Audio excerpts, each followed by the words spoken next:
Weekend Update, Summer Edition, with Colin Jost and Michael J.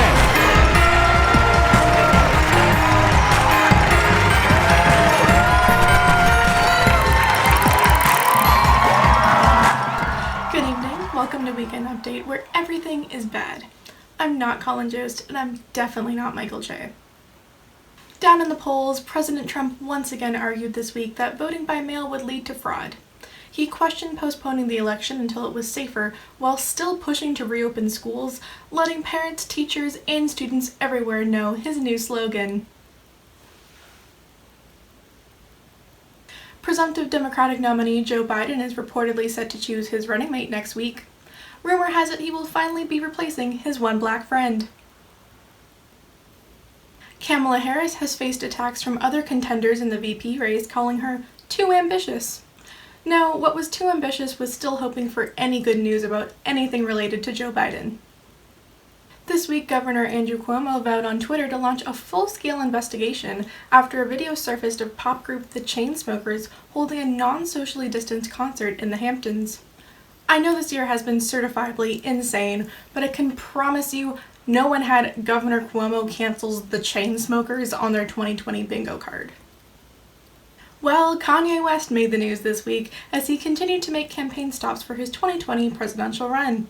A sentence that a year ago would have seemed ridiculous, but as most people going, well, it's certainly not better than anything we have going on, but it's also not worse. While at a rally in South Carolina, West remarked that he didn't believe Harriet Tubman actually freed any slaves. I mean, what are you even gonna say to that? It's not exactly like you can go find an eyewitness to the Underground Railroad from 150 years ago. Yeah, Grandma definitely wasn't there for that one.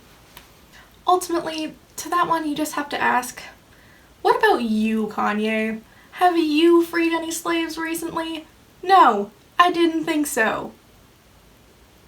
As disastrous as a Kanye West presidency would be, have we considered the concept of First Lady Kim Kardashian? Have we thought about what the world would look like?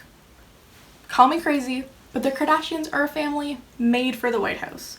I mean, they don't care about poor people, they've already had a sex tape scandal, they consistently exploit black people for their own gain, and they definitely also used to hang out with this guy. How is that not electable? I mean, come on.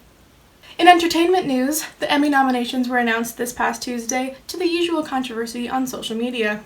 Finally, some representation for us, said rich white people everywhere. Speaking of awards, there was an Emmy-nominated performance by the leaders in big tech this week. No, it wasn't HBO's Silicon Valley. This one happened in front of Congress. The CEOs of Google, Apple, Facebook, and Amazon all testified in front of the House Judiciary Committee on Wednesday, defending their corporations from accusations of monopolizing the market. Apple CEO Tim Cook referred to the corporation as a uniquely American company. Ah yes, the great American state of Shanghai. Mark Zuckerberg also said that Facebook would continue to stand for American values, while personally Zuckerberg will continue to stand for the values of humans that look like sex dolls. San Diego Comic-Con went ahead this week, hosting panels online amidst COVID-19 restrictions. This had comic book nerds everywhere saying, wait, it could have been online this entire time? Friday evening, James Murdoch resigned from his position on the board of News Corp after disagreements over editorial content. Sources said that his letter of resignation was not unexpected or sudden, but rather the result of tension that had been building for months. Murdoch had previously expressed contempt for divisions like Fox News, and his departure now has people questioning who will be Rupert Murdoch's successor. Wait, what's going on?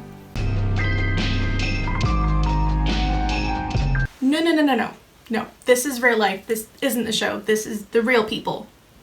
This week, many beloved celebrities died, including television host Regis Philbin and Golden Age Hollywood actress Olivia de Havilland.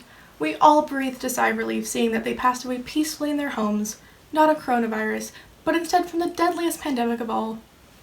Just getting fucking old. More in pandemic news, the US federal government has now committed $1 billion towards the next phase of coronavirus vaccine trials, which sounds pretty great. But then you think about it and realize they're spending 0.4% of what they spend trying to destroy other people's countries just on the off chance they can save their own. Who decided that's a good form of budgeting? That's like a college student setting aside $100 a month for groceries while putting $300 into the White Claws and cheap vodka fund. Trump is running the country with a sorority girl mentality. He's so focused on opening everything up and letting America party again, and he doesn't care who that endangers. That's why the Beckys of the world feel like they can be out there protesting, saying, "It's my constitutional right to black out in a Chili's bathroom on a Tuesday, goddammit." Trump, like dumb college sophomores everywhere, thinks COVID is stupid, treats the Florida coast as his disease-ridden playground, and is barely aware of his own health, let alone anyone else's. Tesla CEO Elon Musk took to Twitter this week to voice his opinions on ending government stimulus support for Americans during the pandemic. Not only is Musk a billionaire, he's the last person I would ask to allocate government funds correctly. This is the same guy who's so desperately trying to avoid paying child support that he is literally trying to move to another planet. More in the realm of Mars, this week NASA launched its Perseverance rover, which is set to land on the planet in early 2021. It's the third spacecraft of its kind to head that way this month, which makes you wonder, what the fuck is NASA doing? Do they know something we don't? Because it looks like they're planning an escape in case things go south.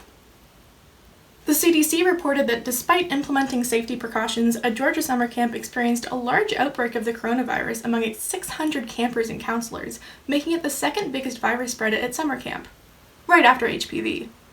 Aboard Air Force One on Friday, President Trump promised he would sign an executive order banning the social media app TikTok as soon as possible, effectively putting baby in the corner. Once again, the administration is operating the country like a villain in an 80s movie. Well, we all saw how banning dancing worked out last time. Hey, what's this I see? I thought this was a party! Let's dance!